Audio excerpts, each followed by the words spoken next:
Indian premier league IPL అంటేనే కోట్ల కొద్ది ఆదాయం.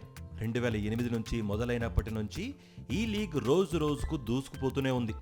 ఆటగాళ్లు, ఫ్రాంచైజీలు, యజమానులు మాత్రమే కాదు, బ్రాడ్కాస్టర్లు, సోషల్ మీడియా ప్లాట్ఫామ్స్ అందరూ ఐపీఎల్ ద్వారా లాభపడుతున్నారు. ప్రతి ఏడాది కొత్త రికార్డులు సృష్టిస్తున్న ఈ టోర్నమెంట్ ఈసారి కూడా భారీ వసూళ్లపై కన్నేసింది. వ్యూవర్షిప్ మరింత పెరగనుంది. ముఖ్యంగా జియో సినిమా, హాట్స్టార్ కలవడం, ఫ్రీ స్ట్రీమింగ్ లేకపోవడం లాంటి మార్పులు ఈ లీగ్కు మరింత ఆదాయం తెచ్చిపెట్టనున్నాయి. ఇలాంటి లీగ్లో సన్ రైజర్స్ హైదరాబాద్ ఆటకు ఎంత ప్రాముఖ్యత ఉందో ప్రత్యేకంగా చెప్పాల్సిన అవసరం లేదు. గతేడాది ఈ జట్టు కొత్త రికార్డులు సృష్టించింది. కావ్యమారన్ నాయకత్వంలో ఒక్కో మెట్టు ఎక్కుతూ ఎదుగుతున్న సన్ రైజర్స్ 2023 సీజన్ ఫైనల్కు చేరింది. కప్ను అందుకోవడంలో కొద్దిలో తప్పిపోయినా కూడా బ్రాండ్ వాల్యూలో మాత్రం గట్టి గుర్తింపు సంపాదించింది.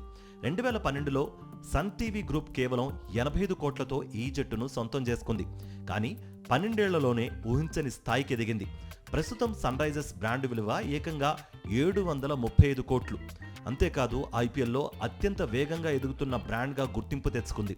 ఇతర జట్లతో పోలిస్తే 76% పెరుగుదల సాధించి లీగ్లో తమకంటూ ప్రత్యేక స్థానాన్ని సృష్టించుకుంది. ప్రస్తుతం Chennai Super Kings, Mumbai Indians, Royal Challengers Bengaluru ఫ్రాంచైజీలు 1000 కోట్ల మార్కును దాటేశాయి. ఇండియన్ స్టార్ ప్లేయర్లు పెద్దగా లేని సన్ రైజర్స్ హైదరాబాద్ కూడా 1000 కోట్ల బ్రాండ్ విలువకు చేరువవ్వడం చిన్న విషయం కాదు. నిజానికి 2024లో ఎస్ఆర్హెచ్ ఆకట్టుకున్న నిజమైన ప్రయాణం ఇప్పుడే మొదలైంది. మెగా ఆక్షన్, కొత్త ప్లేయర్ల ఎంపిక, తక్కువ పెట్టుబడితో ఎక్కువ ఫలితం అనే స్ట్రాటజీతో సన్ రైజర్స్ ముందుకు సాగుతోంది. కొత్త తరహా కోచింగ్, మంచి బ్యాటింగ్, బౌలింగ్ కాంబినేషన్తో రానున్న సీజన్లో మరింత ప్రభావం చూపే అవకాశం ఉంది.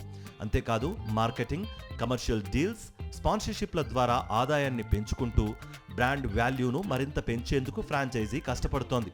ప్రస్తుతం ఉన్న digital engagement, social media strategy కూడా సన్ రైజర్స్ బ్రాండ్ను బలంగా నిలబెట్టడంలో కీలక పాత్ర పోషిస్తోంది. ఐపీఎల్లో అత్యంత వేగంగా ఎదుగుతున్న ఫ్రాంచైజీగా గుర్తింపు తెచ్చుకున్న ఈ జట్టు రాబోయే 5 సంవత్సరాల్లోనే టాప్ 3 బ్రాండ్ వాల్యూలో ఒకటిగా నిలవడం ఖాయం. అటు 1000 కోట్ల క్లబ్లోకి అడుగు పెట్టడానికి పెద్దగా సమయం పట్టకపోవచ్చట.